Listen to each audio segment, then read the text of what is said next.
साथ में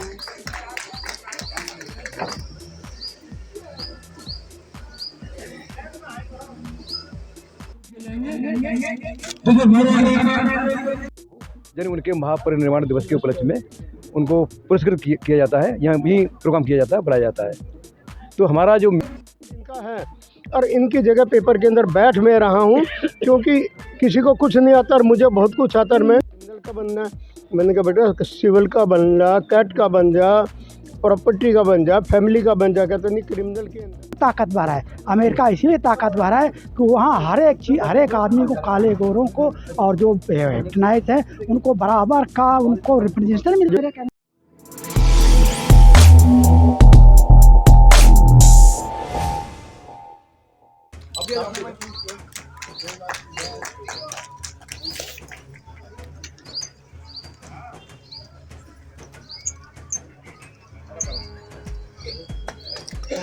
साथ में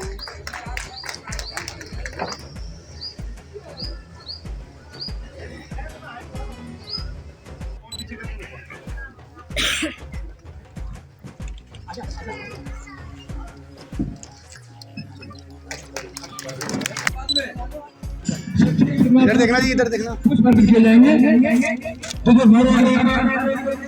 नमस्कार, मैं विजय कुमार पुनिया, आपका हमारे चैनल पर स्वागत है। मैं पश्चिम दिल्ली के अंदर बिंदापुर के अंदर यहाँ पे संत गाडगे महाराज जी का मंदिर है और उस मंदिर के अंदर 149वां उनका जन्मदिन आज मनाएगा। पूरी टीम यहाँ पे मौजूद है। एक एक करके जानने की कोशिश करेंगे कि संत गाडगे महाराज जी कौन थे और उनके आदर्शों पर क्यों चला जाए और ये उनको क्यों फॉलो करते। सर क्या नाम है? Doctor R C. मथुरिया। तो बताओ थोड़ा गाडगे जी के बारे में। संत गाडगे जी महाराज स्वतंत्रता अभियान के जनक थे और महाराष्ट्र में पैदा हुए थे। ये राष्ट्रसंत थे। इन्होंने जन कल्याण के लिए काफ़ी स्कूल बनवाई, पाठशालाएँ बनवाई और लोगों से इकट्ठा करके, धन इकट्ठा करके लोगों के लिए बनवाया। और इन्होंने अल्पायु में ही जन कल्याण के लिए घर छोड़ दिया था। उन्होंने घर छोड़ दिया था? हाँ। तो और क्या क्या काम इन्होंने किए थे जो कि आप लोग इनको मानते हो, फॉलो करते हो? उनके दो मुख्य कार्य थे। एक तो सफाई अभियान का, जो आजकल प्रधानमंत्री सफाई आंदोलन चला रहे हैं, ये सबसे पहले संत गाडगे जी ने चलाया था। और दूसरा उनका महान कार्य था शिक्षा का। उन्होंने ये देखा घूम घूम करके कि यदि हमारे देश में, हमारे समाज में कहीं ढोंग पाखंड आडंबर हैं तो उसका एक ही कारण है, वो है शिक्षा का अभाव। इसीलिए उन्होंने शिक्षा पर जोर दिया। और हालांकि वो पढ़े लिखे नहीं थे, लेकिन उन्होंने ये कहा समाज के लोगों से कि आप बच्चों को पढ़ाइए, चाहे उसके लिए आपको कितना भी तंग रहना पड़े। अपने फटे पुराने कपड़े पहन लो, बर्तनों को बेच दो, टूटे फूटे बर्तनों में खाना खाओ, लेकिन बच्चों को जरूर पढ़ाओ। क्योंकि वो कहा करते थे कि शिक्षा वो शेरनी का दूध है, जो पिएगा वो दहाड़ेगा। इसीलिए शिक्षा पर जोर दिया था उन्होंने। सर कितना पुराना संगठन आप लोग चला रहे हो? ये हमारा संगठन करीब 25 वर्ष पुराना है। कितने लोग इसमें? इसमें 1000 से ज़्यादा है। क्या आप हर साल मतलब जयंती मनाते हैं लोग? हम हर साल जयंती मनाते हैं और उनका 20 दिसंबर को महापरिनिर्वाण दिवस भी मनाते हैं। संत गाडगे जी का? हाँ। आप जयंती भी मनाते हो? 23 फरवरी को हर साल उनकी जयंती मनाते हैं और 20 दिसंबर को उनका महापरिनिर्वाण दिवस मनाते हैं। क्योंकि संत गाडगे बाबा साहब डॉक्टर अम्बेडकर के काफ़ी क्लोज थे। बाबा साहब डॉक्टर अम्बेडकर का जो महापरिनिर्वाण दिवस है वो 6 दिसंबर है। वो इस शोक को बर्दाश्त नहीं कर पाए। जब उनको ये मालूम पड़ा कि 6 दिसंबर को बाबा साहब डॉक्टर अम्बेडकर इस दुनिया से चले गए, तो वो बर्दाश्त नहीं कर पाए और वो उसी समय से खाना पीना छोड़ दिया उन्होंने। और 20 दिसंबर को वो भी इस संसार को छोड़ चले गए। इसके अलावा का जो संगठन है क्या क्या काम वो करता है समाज के लिए, लोगों के लिए, बच्चों के लिए? हमारा जो संगठन है उसका मेन काम ये है कि जो बाबा साहब डॉक्टर अम्बेडकर और संत गाडगे जी की जो विचारधारा है उसको लोगों तक पहुंचाना। क्योंकि यही विचारधारा इस तरह की है जो समाज में जागृति पैदा कर सकती है, समाज के में जो पाखंड या अंधविश्वास या कुरीतियाँ हैं उनको दूर कर सकती है। इसके अलावा शिक्षा पर जोर देती है हमारा संगठन। जैसे जो बच्चे 70% से ज़्यादा नंबर लेके आते हैं उनको हम 20 दिसंबर को पुरस्कृत करते हैं। 20 दिसंबर को यानी उनके महापरिनिर्वाण दिवस के उपलक्ष्य में उनको पुरस्कृत किया जाता है। यहाँ भी प्रोग्राम किया जाता है, बुलाया जाता है। तो हमारा जो मेन काम है वो इनकी विचारधारा को आगे बढ़ाने का है। तो सर आप भी कुछ बता थोड़ा विचार। आप आ जाइए।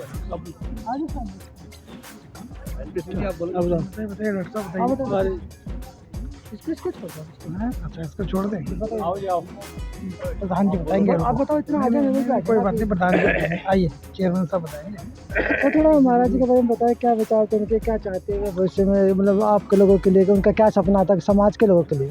समाज के लोगों के लिए तो बहुत कुछ किया उन्होंने, दूसरे समाज के लोगों ने किया, लेकिन स्वच्छता का जो आज मोदी ने जो आज चालू किया है ना, हमारे संत गाडगे महाराज जी बहुत पहले कर चुके थे।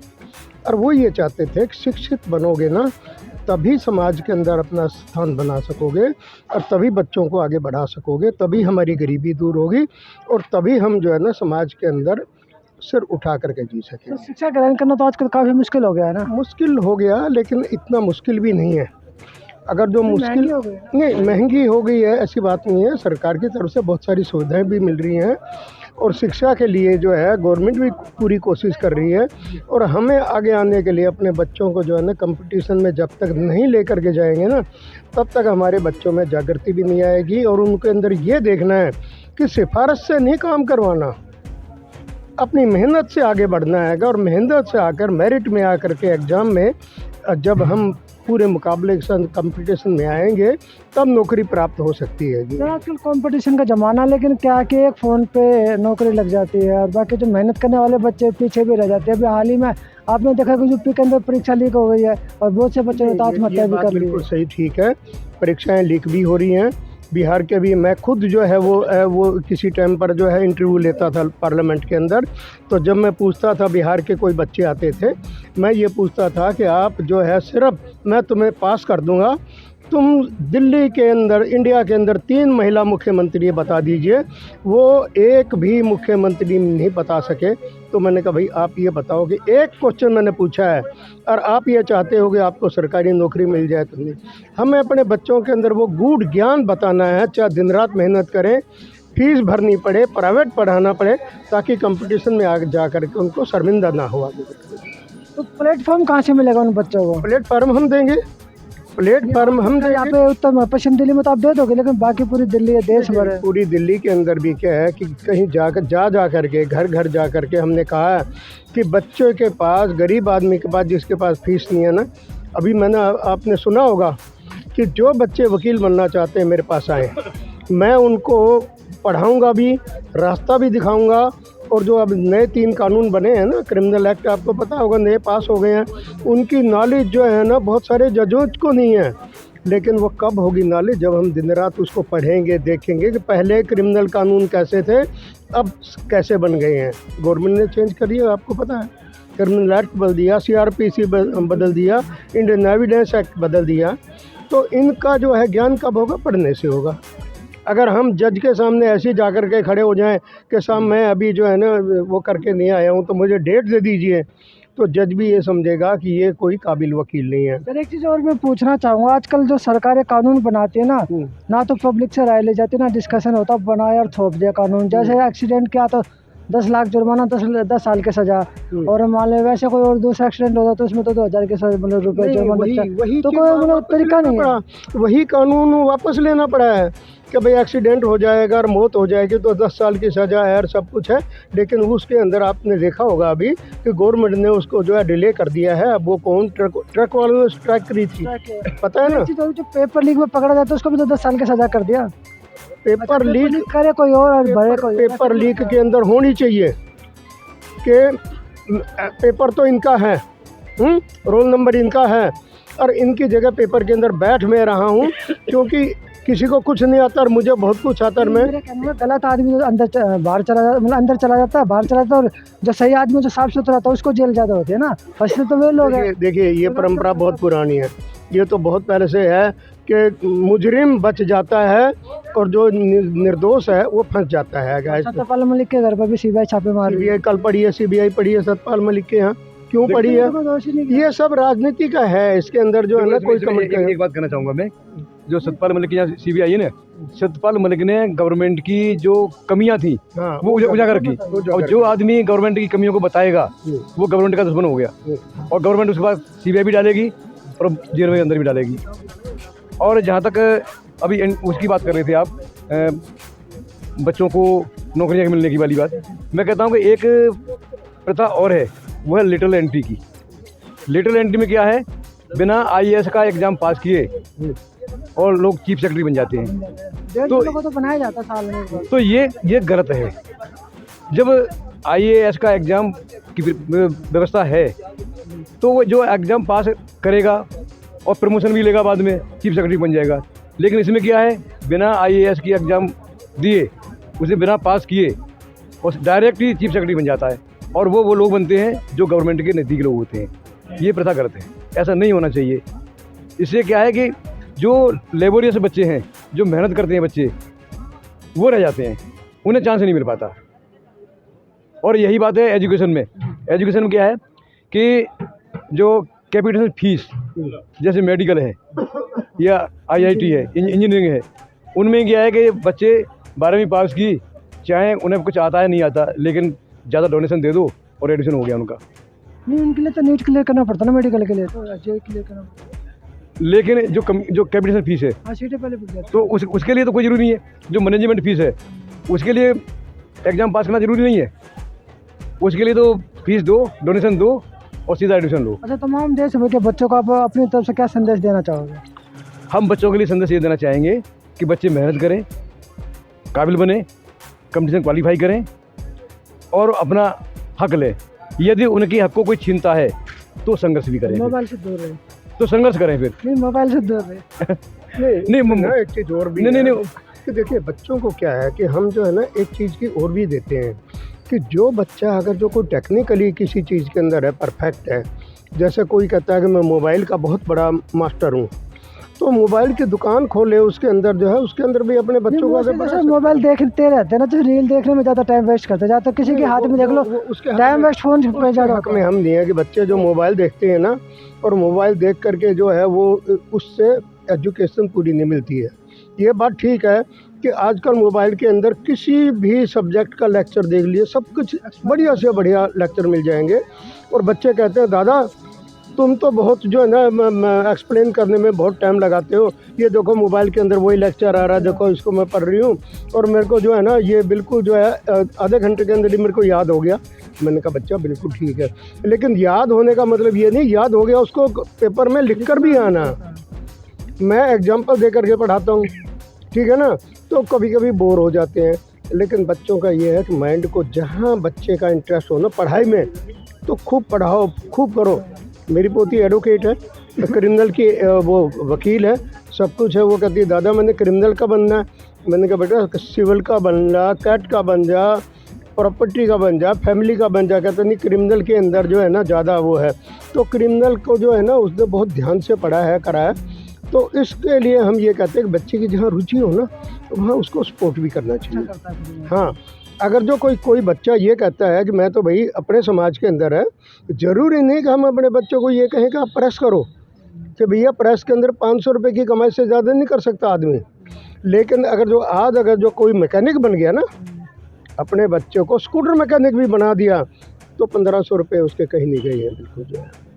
तो अपने समाज के इस काम को जो है ना, अगर जो छोड़ना चाहें तो छोड़ो भी, लेकिन आगे जा कर के जो है ना आप ये देखो कि आप उससे ज़्यादा कुछ कर सकें बिल्कुल जो है ना। बताओ sir. I am doctor GD Diwakar, president Sant Gadge mission. संत गाडगे की जीवनी तो बहुत अच्छी है, कैसे गरीब लोगों को आगे उठाए, कैसे शिक्षा को आगे बढ़ाए, जिससे आम आदमी में प्रगति हो, हर एक आदमी प्रगति हो। एक्चुअली में अपना समाज कई कैटेगरी में बटा हुआ है, SC ST OBC और सवर्ण समाज और ये क्या नाम वो तो इनके लिए हर एक के लिए जब तक प्रोविज़न नहीं होगा, जब तक प्रोविज़न नहीं होगा, जब तक हर एक आदमी को आगे बढ़ने की प्रोविज़न नहीं होगा तो कैसे बढ़ेंगे। अब एजुकेशन में इतनी असमानता आ गई है, वो कहाँ से पैसा लाएंगे, लाखों रुपए फीस। तो उसके लिए सरकारी school one of the best है, उनको बढ़ावा देना चाहिए। जैसे केजरीवाल हर एक को शिक्षा में प्रोत्साहन दे रहे हैं, हर एक का एडमिशन हो रहा है, तो ये बहुत ज़रूरी है एजुकेशन बढ़ाने के लिए। एजुकेशन ही हम लोगों की मेन है, जिससे हम आगे बढ़ सकते हैं। अब एजुकेशन आप फीस लाखों रुपए में कर दोगे तो 80 करोड़ रुपए, 80 करोड़ जो लोग हैं जो सरकार के 5 किलो अनाज पे 5 किलो अनाज 1 किलो दाल पे जीवित है, वो कैसे हज़ारों रुपया फीस देंगे। इसका मतलब आप डिस्पैरिटी शिक्षा से ही बढ़ा रहे हैं, शिक्षा का निजीकरण करके आप डिस्पैरिटी बढ़ा रहे हैं, आप इनइक्वलिटी बढ़ा रहे हैं। हाँ, उसको कम करने के लिए हर एक समाज को अमेरिका की तरह बायोडाइवर्सिटी हर एक समाज को रिप्रेजेंटेशन देना चाहिए। कोई भी यहाँ पर वो अपना कोई कमेटी बनाता है, कोई व्यापार करता है या 10-15 आदमी से ज़्यादा एम्प्लॉयड करता है, उसमें हर एक कमेटी का रिप्रेजेंटेशन होना चाहिए। अमेरिका क्यों ताकतवर है? अमेरिका इसलिए ताकतवर है कि वहाँ हर एक आदमी को, काले गोरों को और जो हेप्टनाइज हैं उनको बराबर का उनको रिप्रेजेंटेशन मिलता है वहाँ। तो आज काले गोरों की समस्या ख़त्म है वहाँ, और हम लोग बढ़ा रहे हैं, काले गरीबी अमीरी बढ़ा रहे हैं। अब ये सबसे ज़्यादा गरीब लोग इंडिया में पाए जाते हैं। नाइजीरिया सबसे टॉप में था, आज भारत है। हाँ है, हाँ ये भारत है। हम गरीबी में सबसे टॉप में हैं। हाँ, डिस्पैरिटी गरीबी अमीरी की ऐसी बढ़ रही है, क्या मतलब जिनके पास खाने को नहीं है, आम आदमी जो ये ऑक्सफैम की रिपोर्ट है वो बोल रही है कि आज जो प्रोडक्शन होता है, जो बेनिफिट जाना चाहिए किसानों को सबको पास में, वो 1% आदमी के पास जा रहा है, 73%, और 4% 19% में 19% में 81% आदमी हैं। तो कहाँ डिस्पैरिटी रही, मतलब डिस्पैरिटी हो गई इतनी ज़्यादा। ये तो सर के विचार जो एक तरह से दूसरे देश से तुलना करके हमारे देश के हालात बताने की कोशिश की गई। तो चलिए आगे अगले वक्त ये थे समाज के लोग, समाज को मैसेज भी दिया, समाज को एक राह भी दिखाई कि आप लोग इस रास्ते पर चलिए। मोस्टली तो एजुकेशन पे ही फोकस सबसे ज़्यादा किया जाता है। जितने भी बहुजन महानायक हुए या संदेश वाहक हुए, मैसेंजर हुए, सब ने एक ही बात बोली है, आप पढ़े, बच्चों को पढ़ाए और ख़ुद भी आगे बढ़े और औरों को भी बढ़ाए। तो मैं विजय कुमार पुनिया, मुझे दीजिए इजाज़त, धन्यवाद।